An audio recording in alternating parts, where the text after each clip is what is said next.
Hey, how you doing? This is John, and welcome to John's Long Box. Today we're looking at Way of the Rat. This is number 1, $2.95 by CrossGen Comics.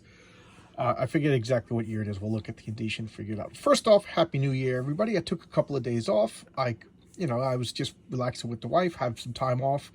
I was playing some wonderful games, as you can see by some of my previous videos. New Year's Eve, I went to my friend Jimmy's house. Hey, Jimmy. And we played Arkham Horror. Me, him, and his daughter, while the wives went in the other room and did what wives do. I think they were conjuring spirits over a cauldron or something like that. But we had a blast. It was a lot of fun.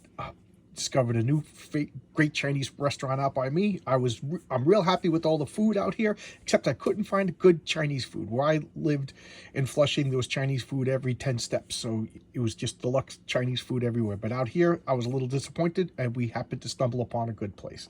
So there you go. So now I'm happy. I mean, I've been pretty happy since I moved, but now I'm deliriously happy. But that's all besides the point. So anyway, Happy New Year, everybody. And let's get into this. This is a comic company called CrossGen Comics. Okay, let's talk a little bit about CrossGen Comics before I get into the comic. CrossGen Comics was created by Mark Alessi, I think he pronounced his name, and he invented some sort of computer thing that I don't understand. I'm not a computer guy, and the guy became a multimillionaire. He's a comic book fan. So what does he do? He lives the dream. He started his own comic book company, and he went and he recruited some of the best talents at the time. He got some of the best artists. He got some of the best writers. He got inkers, colors. And what he do is he wanted them all to live. He wanted to have like a bullpen. Like when I was a kid, whenever Stan Lee always talked about the Marvel bullpen, I always pictured like just a big open room with a bunch of people writing and drawing and, goofing around and having fun and making comic books. And that's what Mark Alessi wanted. And I don't blame him, that sounds like fun. So he got everybody to move down to Florida. And they all worked in one office, 9 to 5, come in, make comic books all day long. That sounds awesome. Chuck Dixon says he has fond memories of his time at CrossGen. The problem was, I don't know. I don't know if bad salesman, bad whatever, bad timing, whatever, but the company went under. And you know what? I avoided CrossGen. I don't know what it is. Well, they came out during one of my brokest periods of my life. So I just couldn't afford to get more comics. And part of me was just a little bit like not trusting of a new company. I was kind of a Marvel zombie and a DC fanboy at the time. So I don't know. I was getting like Image or whatever. But for whatever reason, I don't know why, I actively avoided CrossGen. So I knew nothing about them. Now that I stopped getting Marvel and DC in 2015, I've been going and getting other stuff. I've been buying these CrossGen back issues, and you know what? They're excellent. Absolutely excellent. And that brings us to Way of the Rat. Chuck Dixon is the writer. You see Chuck Dixon, Jeff Johnson, Tom Ryder, Chris Garcia. And this is a Hong Kong kung fu movie set in the past with magic. Excuse me. And to be total disclosure here, I was not a fan of Hong Kong karate movies. Not until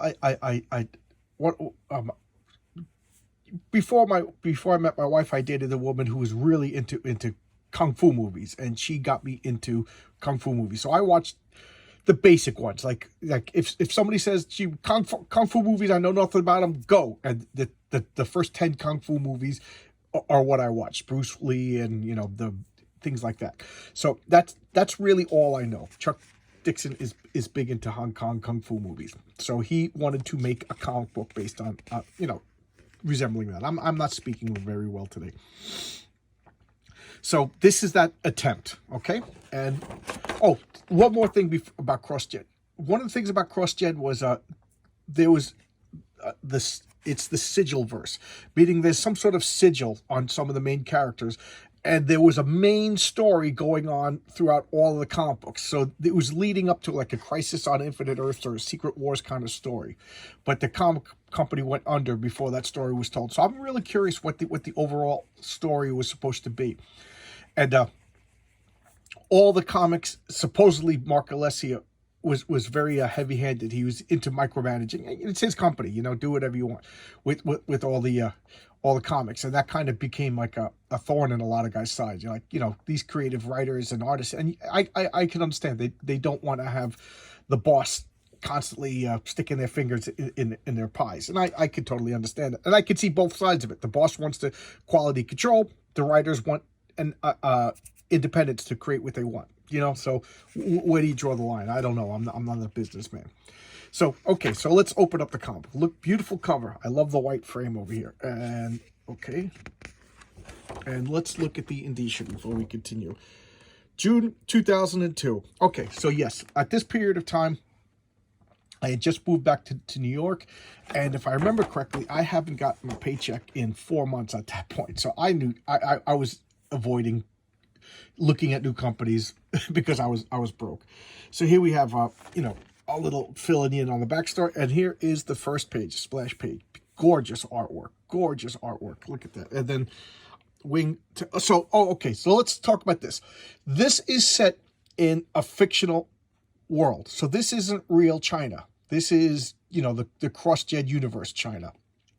So like I showcased Braith, which is like a Celtic warrior in Roman times fighting the Romans, but it's in the cross-gen Earth, so it's not really Rome. I think they called it like Brythia, something like that. So it had fake emperors and everything, but it was historical fiction in a fictional world, if that makes any sense. And Chuck Dixon wanted to make it as realistic as possible with magic and everything. And this is the same premise. So this is fictional medieval China, you know, so the names of the cities and stuff don't correlate to anything else. But look at this gorgeous artwork. I really do like the color. And this is the main character. This is Boone, and Boone is a thief. So look at this. I'll pull it out just so we can see this. So this is, I love the architect. And then here's setting up. So he's flying in on these wings, you know. This suffers from, at this period in comic book history, all companies had light dialogue. Like, if I wanted to, I could breeze through this comic really quickly. It's to me, that's a fault. I don't want it to be like super verbose and dense, but like, I grew up reading Chris Claremont, so I could handle a lot of verbiage in a comic book, and I kind of miss it, to be honest. So here, but this artwork is gorgeous. And he goes in through this open window. And I'm calling bull on this because it's established that it's windy and snow, and the window's open, and this is a library. There's no papers blowing around, you know. Just that's just a little oversight. So he looks into something to steal, and he's like, "Oh man, only books." And I like what he says. I too heavy for the payoff, you know. And he looks at this guy, so he's like, "Oh man, I'm caught." But this guy, he's already dead. He's dead with a scroll in his hands. So he wraps up the scroll. He's like, oh, this poor guy's dead. He's checking his pulse, and the two girls come in. And I forget already. I just read it, and I forget already. One of them's the daughter, and one of them's, you know, the princess in disguise. So nobody really knows that she's the princess. That's such a trope. He's hiding. They're like, oh my God, he's dead. His ring is gone. His scroll is gone. We got a thief came in and took it. So what do? They immediately, you know, this is going to be like the Three's Company syndrome. Everybody's going to blame Boone for murdering this guy. What Boone did steal. Don't get me wrong, Boone did steal, but he didn't murder the guy. And who comes in? Like these hired killers, and now the princess in disguise just does some kung fu whoop ass on everybody. Notice the backgrounds disappear because they're not necessary. And Boone, he just tries to, he's fleeing, and they're like, he must die, he saw us. And he's like, what's going on? And he keeps looking at the ring. And he's like, huh? And he just does a kung fu action on him. And he's like, that kung fu thief just stole everybody. So now we're going to the this guy. Who is he?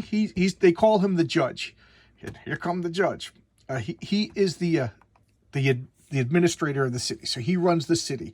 And the Khan is coming to conquer all of alternate China, and he's trying to make deals with the Khan. He's like, yeah, I'll surrender to you, just keep me as the administrator, don't destroy the city, but you're in charge. What do you want me to do? You want me to pay taxes? You want me to do whatever? Just move on to the next city. We'll surrender, whatever. And, but the Khan says that he wants a scroll, a ring, and I forget the other item to do it. So he doesn't know that the scroll and the ring were just stolen. Oh, and the phoenix, and a statue of a phoenix. So he's just like gambling because, like, all right, the Khan's going to come in. He's going to take over the city. He's going to just keep me as the administrator. All will go well. So he's not sweating it. And the administrator's gambling. He's lucky. He's super smart. He's super smart. And he beats this guy at a gambling game, and he's like, you got to pay your debts, and he walks off. So this guy's a representative of the Khan, and he's just like, for a guy who's, about to be visited by the Khan, he's like, we have a deal. He goes, why am I not nervous? He's flattering him through, what he's like, because the Khan is an honorable man, and the Khan and I made a deal. I'm going to live up to my end of the deal, so why should I be upset or scared or nervous? Because we all know the Khan's going to live up to his deal. So this guy's kind of like logically forced into like, yeah, okay, the Khan is honorable. And now they get jumped by some agent, and the Khan's man takes him out, and he's still like, ooh, like he's like, wow, that guy is formidable, but I don't have to worry because I made this deal. So now Boone wakes up in his little hiding spot. I'm going quick. And the monkey's talking to him. We've all been there. You wake up and a monkey starts talking to you, right? You've been there. I've been there, right? And the monkey's calling him an idiot and insulting him. And now these people are coming in. What did you steal? You're causing trouble. The whole city's going nuts. And he just starts kung fuing everybody. And he grabs the staff. It lights up. Sexy Asian chicks. The hidden trope of the princess, they're looking for everything. So everybody is looking for the scroll and the ring. And now he has super magic, bad guy or tough guy staff action. So the ring, there's 5 or 6 rings. I forget exactly how many. In each ring, when you wear them, you master a martial art or you master a weapon. So he is now the master of staff because he's wearing the rings. And he's like, oh my God, I'm not doing this. I mean, I am doing this. And he's beating the crap out of everybody with the staff because he's wearing the ring.